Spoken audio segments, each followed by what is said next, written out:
안녕하세요, 여러분.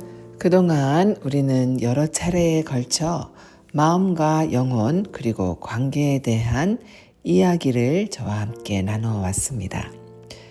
애적 이론을 통해 우리는 내가 나 자신과 타인과 그리고 하나님과 어떤 관계를 맺으며 살아가는지 살펴보았지요. 그리고 또 편도체에 대한 이야기를 통해서는 왜 어떤 상황에서는 두려움이 올라오든지 또는 욱하고 화가 나서 막말로 뚜껑이 날아가든지 또는 왜 어떤 관계에서는 유난히 예민하게 내가 반응하는지 등 또 같이 여러분들과 생각해 보았습니다. 그리고 하나님 이미지에 대한 이야기를 통해서는 내가 하나님을 어떤 분으로 경험하고 있는지가 우리의 신앙생활과 삶에 얼마나 큰 영향을 미치는지도 함께 나누었습니다. 지난 시간에는 빅터 프랭클에 대해 이야기했지요. 그렇죠? 죽음의 수용소라는 극한의 환경 속에서도 삶의 의미를 발견했던 그의 이야기를 통해 인간은 환경만으로 결정되는 존재가 아니라 그 상황 속에서 하나님이 주신 자유 안에서 어떤 태도를 선택하느냐에 따라 전혀 다른 삶을 살아갈 수 있다는 것을 함께 나누어 보았습니다. 오늘은 여러분 그 연장선에서 계속 우리 자신들을 좀 더 알아가는 여행을 하면서 오늘은 조금 더 근본적인 질문을 함께 생각해 보려고 합니다. 나는 누구인가? 입니다. 그리고 나는 지금 진짜 나로 살아가고 있는가라는 질문입니다. 여러분, 우리는 살아가면서 참 많은 역할을 감당합니다. 부모로 살아가고 배우자로 살아가고 직장에서 책임을 감당하며 살아갑니다. 교회에서는 또 집사님 또는 권사님 또는 장로님 또는 목사님으로 살아갑니다. 그 역할들은 여러분 모두 중요하지요. 하지만 어느 날 문득 이런 생각이 들 때가 있습니다. 나는 역할은 열심히 하고 있는데 정작 나는 누구일까? 어린 시절을 돌아보면 여러분 우리는 각자 살아남는 방법을 알게나 모르게 배웠습니다. 어떤 사람은 사랑받기 위해 착한 아이가 되었지요. 어떤 사람은 인정받기 위해 늘 뭐든지 열심히 해야 한다고 믿게 되었습니다. 어떤 사람은 부모님의 기대를 실망시키지 않기 위해 자신의 감정보다 다른 사람의 마음을 먼저 살피는 법을 배웠습니다. 또 어떤 사람은 상처받지 않기 위해 강한 척하는 법을 배웠지요. 사실 여러분 이것들은 잘못된 것이 아닙니다. 그 당시에 우리에게는 필요한 적응 방식이었을 수 있습니다. 그 덕분에 우리는 견뎌냈고 성장했고 여기까지 올 수 있었습니다.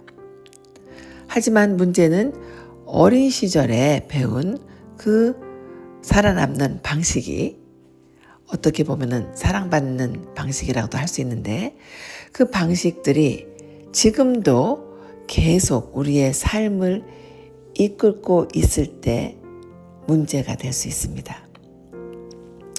그래서 우리는 자신도 모르게 이런 말을 하며 살아갑니다. 나는 늘 강해야 해. 나는 실수하면 안 돼. 나는 다른 사람을 실망시키면 안 돼. 나는 도움이 필요하다고 말하면 안 돼. 나는 괜찮다고 말해야 해. 내 감정을 숨겨야 해. 그렇게 살아가다 보면 여러분 어느 순간 지치게 됩니다. 겉으로 보기에는 괜찮아 보이는데 마음은 공허하고 힘들 수 있습니다. 많은 사람들을 도우며 살아왔는데 정작 내 안은 외로울 수 있습니다. 또는 신앙생활도 열심히 하는데 설명하기 어려운 공허함과 피곤함이 때론 있을 수 있습니다. 왜 그럴까요? 어쩌면 오랫동안 다른 사람들의 기대에 맞추며 살아오느라 정작 내 마음의 소리를 듣지 못했기 때문인지도 모릅니다. 여러분, 성경을 보면 예수님은 사람들의 인정과 평가로 자신의 가치를 결정하지 않으셨지요. 사람들이 환호할 때도 있었고 떠나갈 때도 있었고 오해할 때도 있었고 비난할 때도 있었습니다. 그러나 예수님은 흔들리지 않으셨지요. 왜냐하면 자신의 정체성을 하나님 아버지 안에서 발견하셨기 때문입니다. 예수님께서 공생애를 시작하시기 전에 하나님께서 이렇게 말씀하셨습니다. 이는 내 사랑하는 아들이요 내가 기뻐하는 자라. 예수님은 무언가를 이루신 후에 사랑받은 것이 아닙니다. 이미 사랑받는 존재로 사역을 시작하셨지요. 여러분, 우리도 마찬가지입니다. 하나님은 우리가 성공해서 잘해서 사랑하는 것이 아닙니다. 봉사를 많이 해서 사랑하시는 것도 아닙니다. 다만 우리가 하나님의 자녀이기 때문에 이미 사랑하십니다. 전인치유의 중요한 과정 가운데 하나는요, 내가 쓰고 있는 가면을 알아차리는 것입니다. 나는 혹시 늘 강한 사람 역할만 가면을 쓰고 있지는 않은지, 나는 혹시 다른 사람들을 실망시키지 않기 위해 너무 애쓰고 있지는 않은지, 나는 혹시 좋은 사람으로 보이기 위해서 내 마음을 숨기고 있지는 않은지, 이러한 질문들을 여러분 하나님 앞에서 정직하게 해보시면 어떨까요? 그리고 있는 모습 그대로 하나님께 나아가 보시기 바랍니다. 힘들면 힘들다고 말씀드리고 두려우면 두렵다고 말씀드리고 화가 나면 화가 난다고 말씀드리고 지치면 아이고 지쳤어요 라고 말씀드리는 것입니다. 왜냐하면 하나님은 여러분 우리를 사랑하시는 아버지이시기 때문입니다. 그래서 하나님 앞에서는 가면을 쓸 필요가 없습니다. 있는 모습 그대로 나아가도 됩니다. 사랑하는 여러분, 치유란 전혀 다른 사람이 되는 것이 아닙니다. 치유란 하나님께서 원래 창조하신 나의 모습을 조금씩 회복해 가는 과정입니다. 상처 때문에 잊어버렸던 나, 두려움 때문에 숨겨두었던 나, 사람들의 기대 속에 묻혀버렸던 나를 다시 발견해 가는 여정이 아닐까 생각이 됩니다. 그래서 진짜 나를 찾아가는 여행은 결국 하나님께서 창조하신 나를 다시 만나가는 여행이기도 합니다.